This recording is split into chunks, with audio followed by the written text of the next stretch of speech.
అందరూ ఎత్తారు అందరూ ఎత్తారు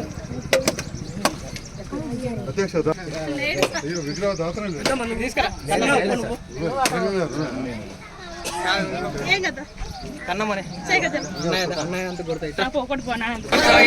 అంబేద్కర్ ఆశయాలను జోహార్ జోహార్ అంబేద్కర్ జోహార్ జోహార్ జోహార్ జోహార్ జోహార్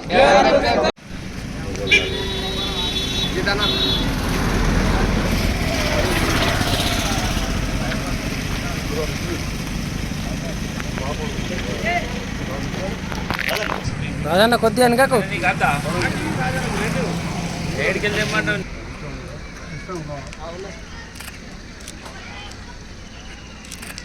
జై భీమ్ జై భీమ్ జోహార్ బిఆర్ అంబేద్కర్ జోహార్ జోహార్ జోహార్ బిఆర్ అంబేద్కర్ జోహార్ జోహార్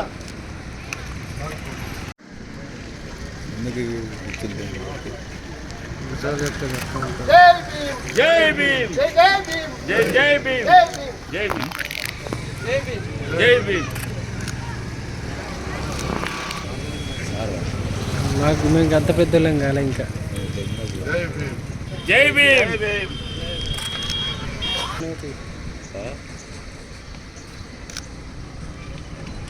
జై భీమ్ జై భీమ్ జోహార్ బిఆర్ అంబేద్కర్ జోహార్ జోహార్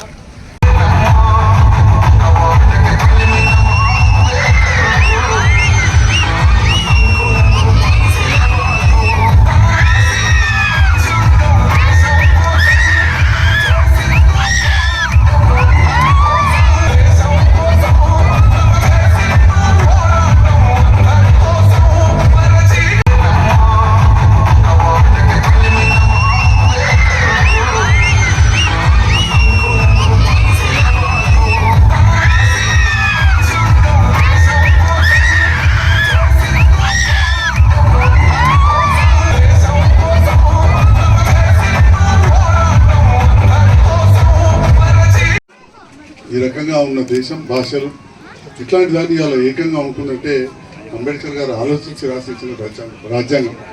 ఆనాడే తెలంగాణ లాంటి రాష్ట్రాలు ఏర్పడాల్సిన అవసరం ఉండదు, చిన్న రాష్ట్రం అని చెప్పి అప్పుడే రాజ్యాంగంలో ఆర్టికల్ 3 పొందుపరిచింది. అప్పుడే పొందుపరిచింది. దాని ద్వారానే మనం మన పార్లమెంట్లో చేసుకోగలిగినాం. అన్ని పార్టీలు మద్దతు ఇచ్చినాయి.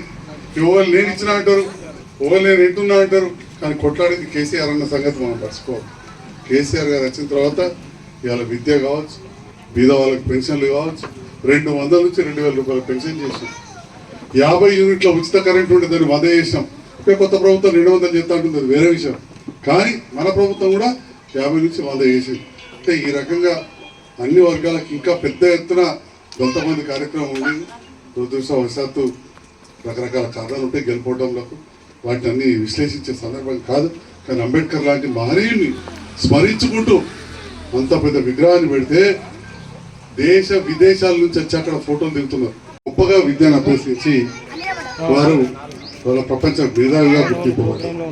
అంటే మనం చెప్పదలుచుకున్నది ఏంటంటే విద్య అన్నిటికంటే ప్రధానం. అందులోనూ అంబేద్కర్ గారు చదువుకున్న సందర్భాల్లో ఇక్కడ ఉన్న అంబేద్కరిస్టులు అందరికీ తెలుసు, నేను చెప్పాల్సిన అవసరం లేదు. వారు ఎదుర్కొన్న కుల వివక్ష కావచ్చు, వారికి తెలుసు.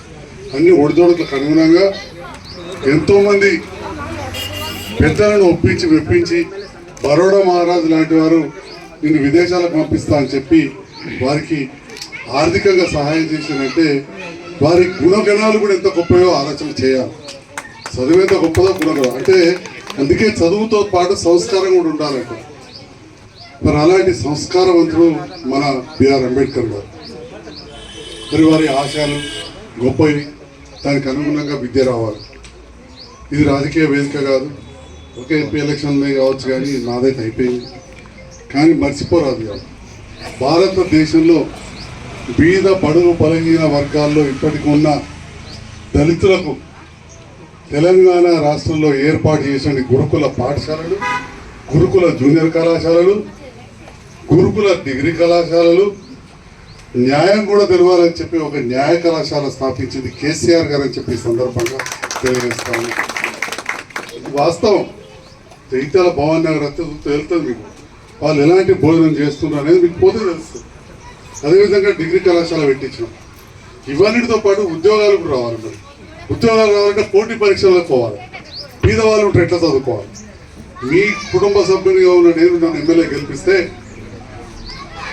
మొట్టమొదటి స్టడీ సర్కిల్ అంటే పరీక్షలకు ప్రవేశం పోయేది భోజనము రేస్ తోటి జైత్యాల బీట్ బజార్ ఎల్ఎల్ గార్డెన్ దగ్గర 100 మంది ఉండేది ఏర్పాటు చేయిస్తే ఇలా 36 మందికి ఉద్యోగాలు వచ్చాయని చెప్పి సంతోషంగా చెప్తున్నాను. లిస్ట్ ఉంది, పోయి చూడండి.